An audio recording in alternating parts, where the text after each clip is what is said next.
Welcome back to The Explainer. So today, we're literally going to transform the way you process information. If you've ever felt like you're just kind of passively consuming text without truly absorbing it, well, you are in the exact right place. Because today, we're going to turn you into an active critical reader. So let's get right into Lesson 40, highlighting and annotating. Let me ask you a question. Have you ever read an entire page of a textbook, got all the way to the bottom, and suddenly realized you remember absolutely none of it?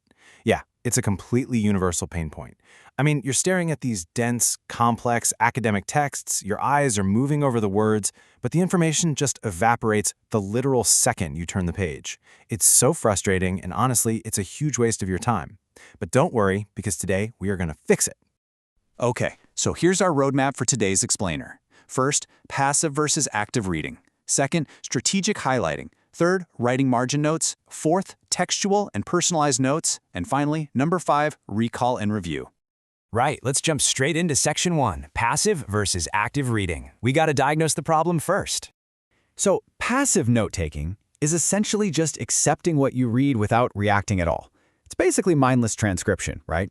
Active note-taking, on the flip side, means evaluating and thinking critically about what you're writing down and, importantly, why you're writing it. It requires real intention. See, when you're an active reader, you aren't just absorbing words like a sponge. You're actually interacting with the concepts, you're questioning them, and you're deliberately choosing what actually matters. Okay, moving right along to Section 2, strategic highlighting. Let's get tactical. The absolutely crucial point here is that highlighting isn't just, lazily coloring the page with a neon marker. It has to be a strategic choice. You should absolutely underline or highlight keywords for sure, but you've got to pair that action with specific critical steps, things like translating words you don't understand, or making notes mainly in your own words, and evaluating, even criticizing the source. Basically, highlighting only works when it's a direct byproduct of your own critical thinking. And when you actually apply these active strategies to a dense text, well, you get something that looks a bit like this excerpt on leadership styles. Notice how it's marked up, not just with standard underlines, but with actual marginal summaries. The reader isn't just scanning here. They've pulled out the main ideas, like how autocratic leaders control power and why that's actually useful in unskilled sectors, and they've rewritten those exact concepts concisely. They're extracting the absolute essence of the text so they can use it later in a seminar discussion. It's a total game changer. Which brings us to Section 3, writing margin notes. This is where you really start conversing with the text. Now, the formal term for this is to annotate. And to annotate a text simply means to make notes around the text itself, right there in the margins of a book or article, to act as a reference or summary for later. Honestly, I want you to think of annotation as the ultimate solution for locking in knowledge. It literally transforms the blank white space of your book into a highly personalized, deeply efficient study guide.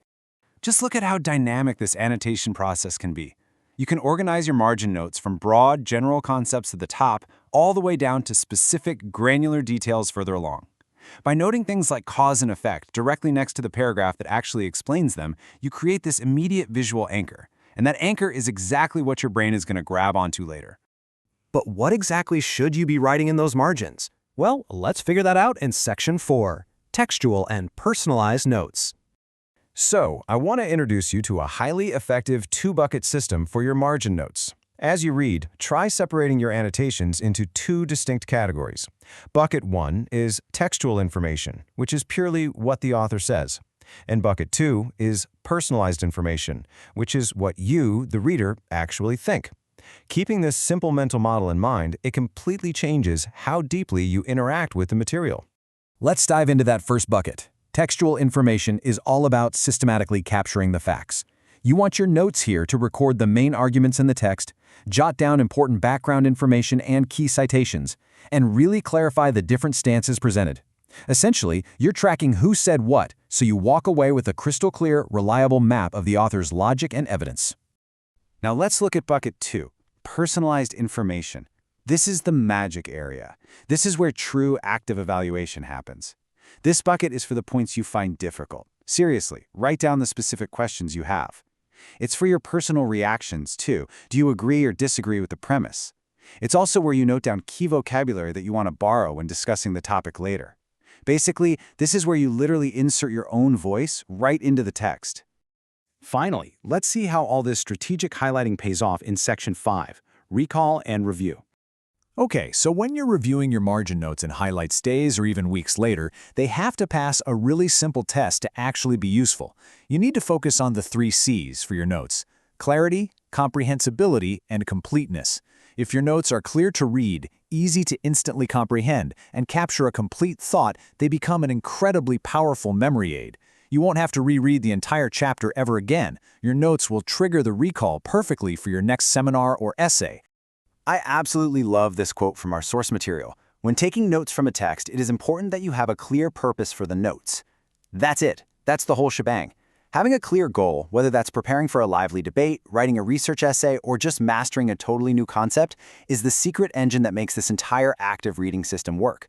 Your purpose drives your attention, and your attention, well, that drives your notes. So, I want to leave you with this final thought. How will you change your reading habits today to ensure you never forget what you read again? The tools to completely transform your learning are literally right in front of you. Stop passively scanning the pages. Pick up your pen, find your purpose, and start a real conversation with your next text. Thank you so much for joining me on this explainer, and I'll catch you next time.